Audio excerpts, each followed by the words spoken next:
So I was going to talk about something. I had an issue that I wanted to address. Oh, I remember what it is. Okay.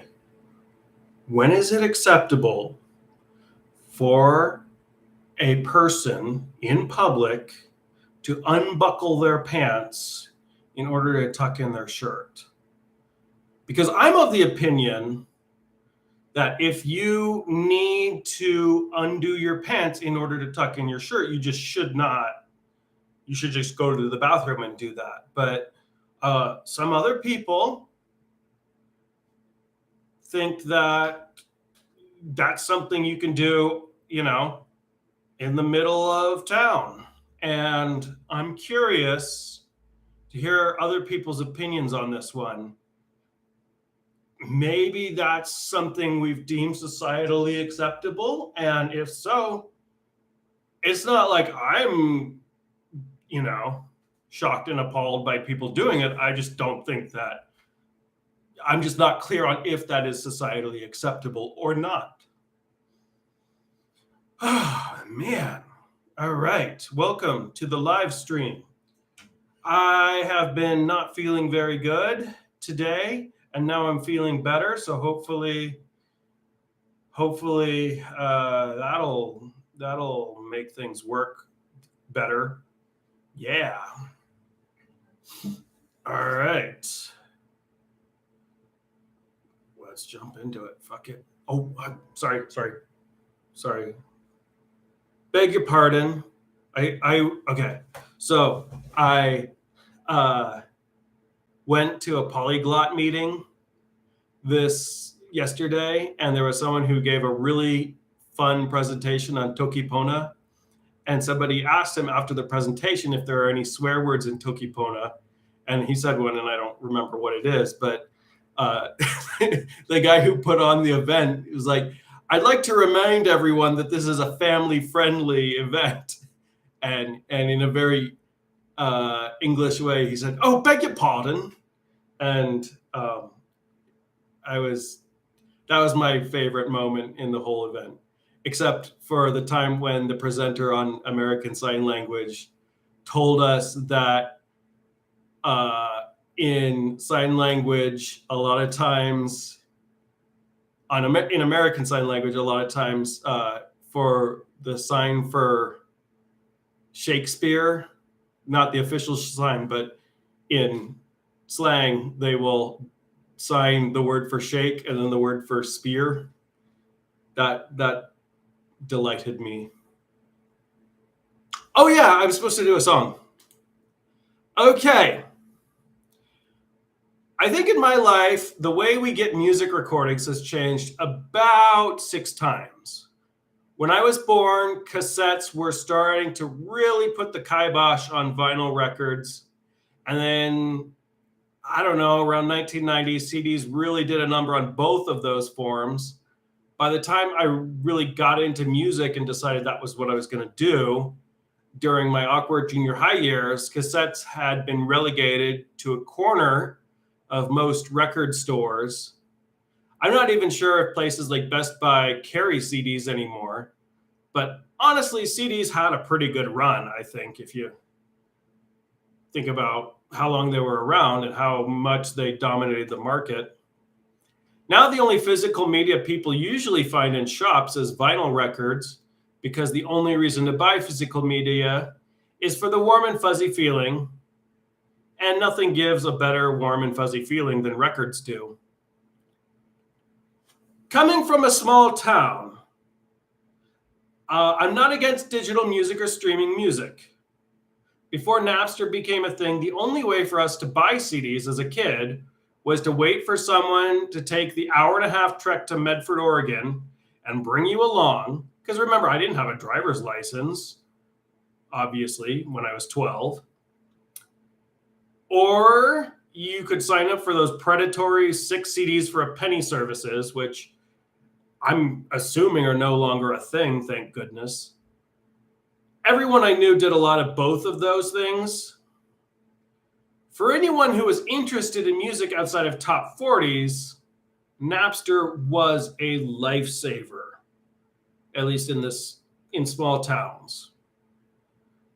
It was far from perfect, but it exposed me to many of the bands that I'd heard of or read about, but I was never going to hear on a local radio station. It's also worth mentioning that we didn't have cable, so I didn't even have VH1 or anything like that. And I think even when I was in high school, VH1 and MTV still played videos. I don't even know if VH1 exists anymore. Anyway, I'm not complaining. I'm just trying to emphasize how fundamentally Napster changed how I listen to music.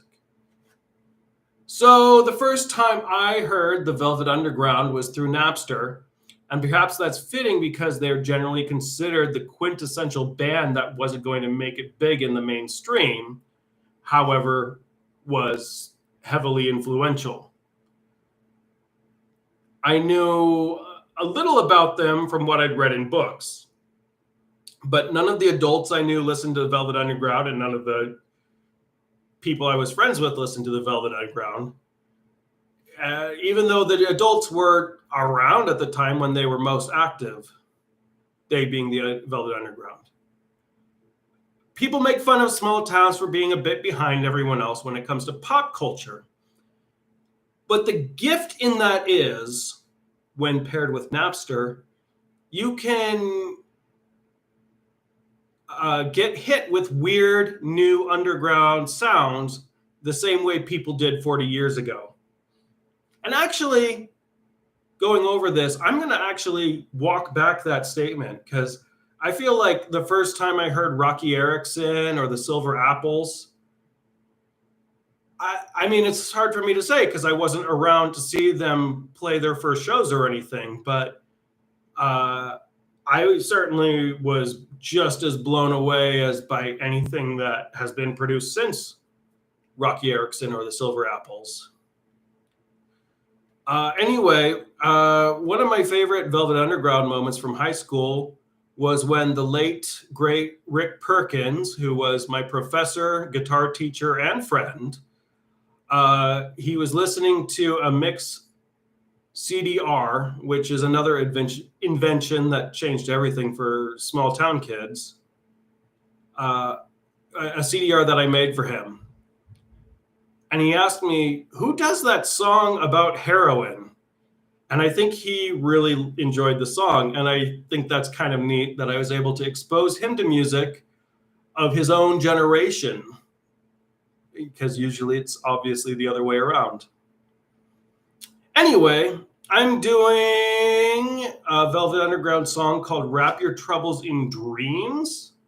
I don't think it ever made it onto a Velvet Underground album. It was released as part of the box set that I bought at a record store in Medford shortly after I heard them on Napster. I think Lou Reed put it on a solo album of his, but I'm not 100% on that. Honestly, I really have never gotten into Lou Reed solo stuff. I'm not sure why I chose this song specifically. It just gets stuck in my head a lot. And I think it's kind of neat. And it feels like a dark medieval lute ballad or something. Ballad, not ballad. What is a ballad? I'm tempted to look that up right now. And I'm not going to because we got to focus. But put a pin in that later. I want to find out what the difference between a ballad and a ballad is. The only other thing that I want to mention before we get going is that this is hands down the hardest song I've tried to play during this project. And with that, let's see how this goes. Okay. Can you see the fretboard? Not really. I'm going to just...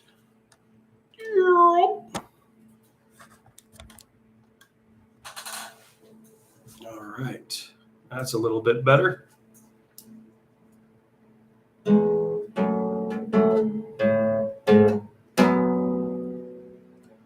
Wrap your troubles in dreams.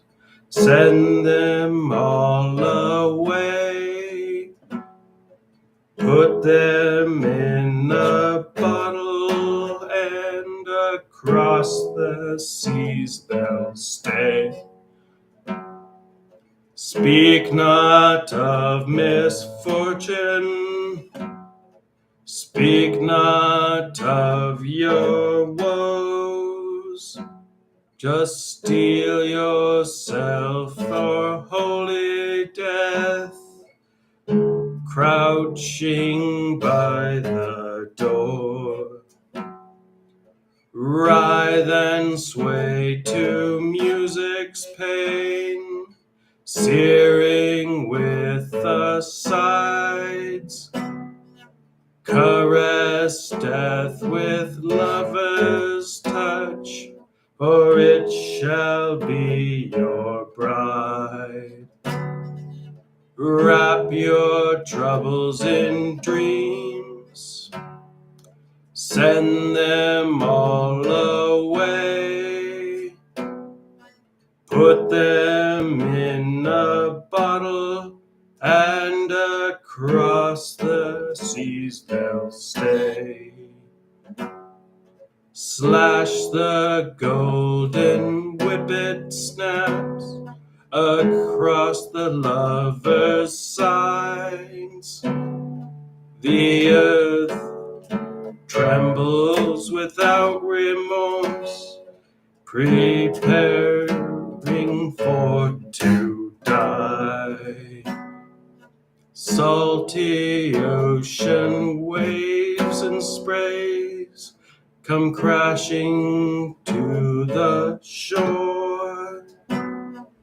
Bullies kick and kill young loves down on barroom floors.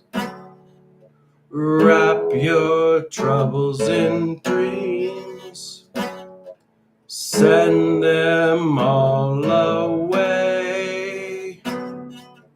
Put them in the bottle, and across the seas they'll stay.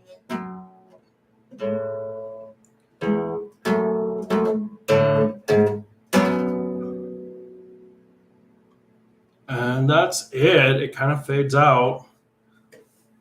Not a super complicated structure song, but just learning the fingering was tough.